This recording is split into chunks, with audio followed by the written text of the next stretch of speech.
The fall of Carl Lentz was like an atomic bomb drop in the evangelical Christian world. Being a celebrity pastor that was associated with other A-list celebrities, a church that was thriving in New York City, and an affiliation with international megachurch Hillsong positioned this as the huge fallout that it was. It even led to one of the main storylines in a documentary called Hillsong Exposed by the Discovery Channel. But after almost a 2-year hiatus from social media, today he and his wife posted something signaling his potential return. This raises a lot of questions.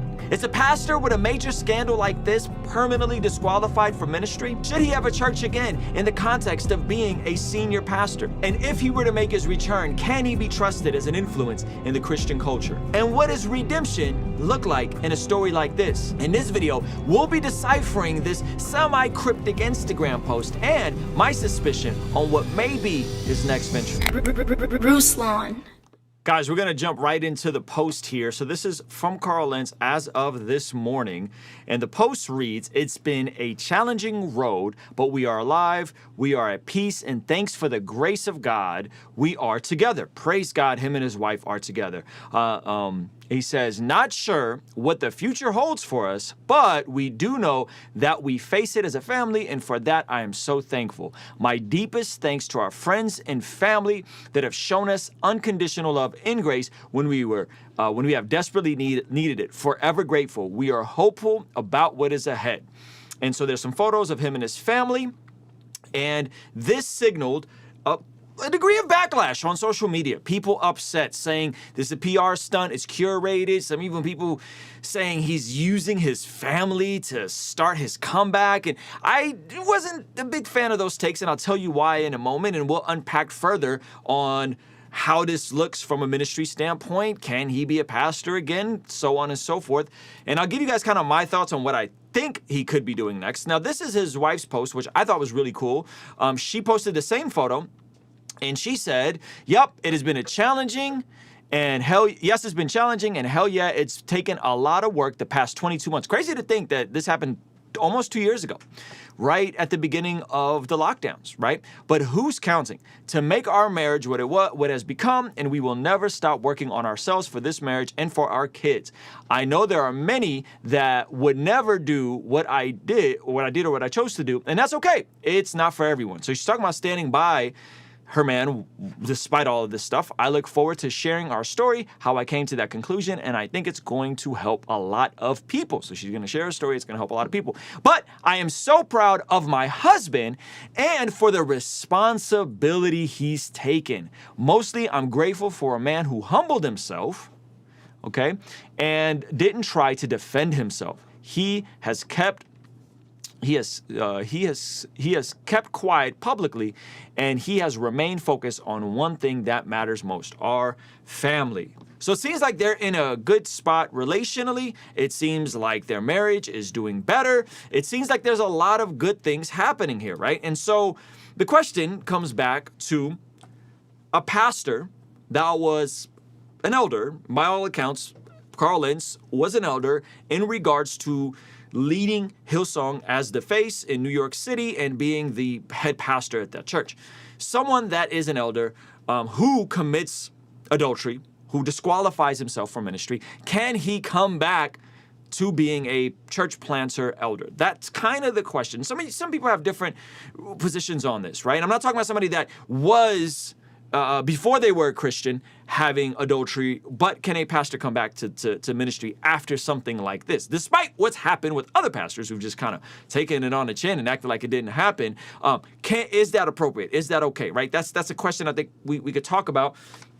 And then I'm gonna tell you guys my thoughts on if I was connected or tapped in, what would be my kind of suspicions on what could be next and what could actually work. Now, generally speaking, I think most of us love a redemption story. I think most of us want to believe and hope for the rest in this situation, despite on how many things went wrong and how many things were jacked up and how foul some of this stuff. I think a redemption story isn't just something that's wired inside of us to hope for, but I think it is the gospel. It's the redemption story of Jesus coming and living the life we couldn't live and dying to death we should have died so that he could rescue humanity for himself and back to a reconciled redeemed place. To redeem means to buy back, right? Jesus comes and he redeems us. That's not just intrinsically in people and like watching movies.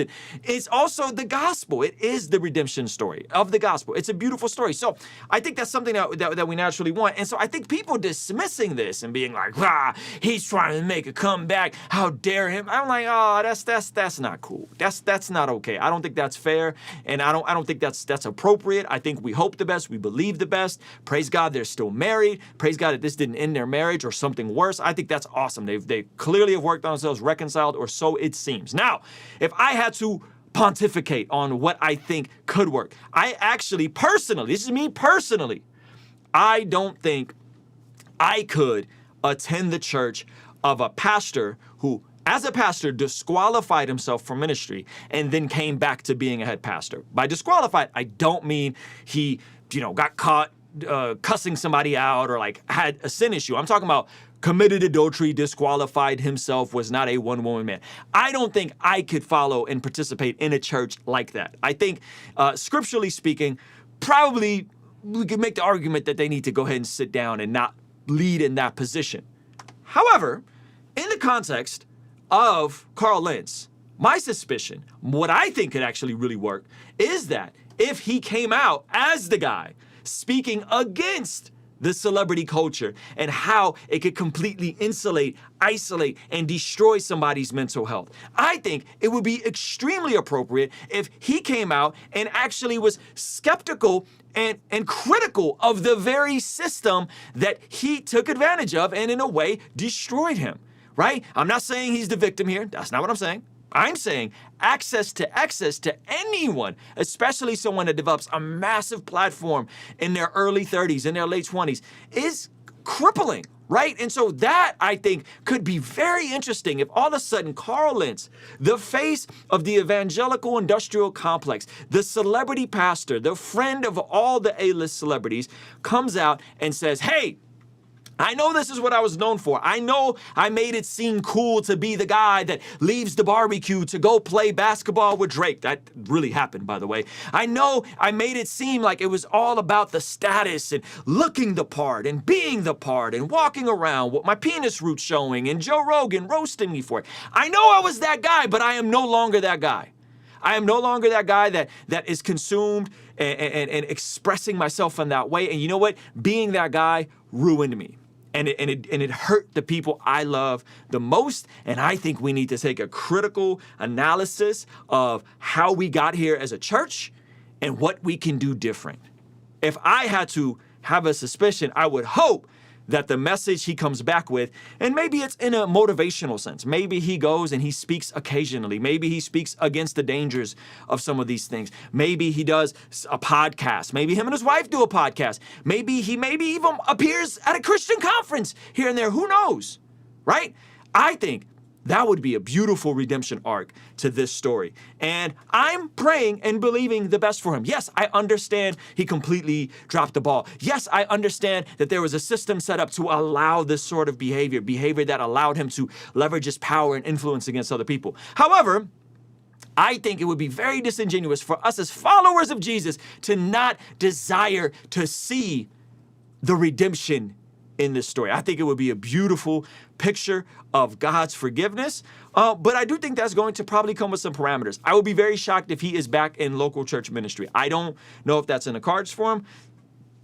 Personally speaking, I couldn't see that happening, but I think there's a place for Carl. I would love to hear how he ended up in this place. What led to this? How many pastors could he help avoid getting to this place? How many of his friends and celebrity pastor friends could he help avoid getting to this place? And does he think it's situational, or does he think it's an institutional systemic problem with regards to how this is set up? Those are the questions I have, and that personally is where I think he could add the most amount of value and help. And I think him and his wife sharing this stuff and how they overcame this and how they reconciled, all that kind of stuff, I think is extremely powerful. So those are my thoughts on this entire conversation. If you guys want to see the very original video when this all came out from years ago, 2 years ago, about him and this whole thing, and the Hillsong Exposed documentary series, my reaction to those, I'll link those over here. I will see you over there, all right? Peace.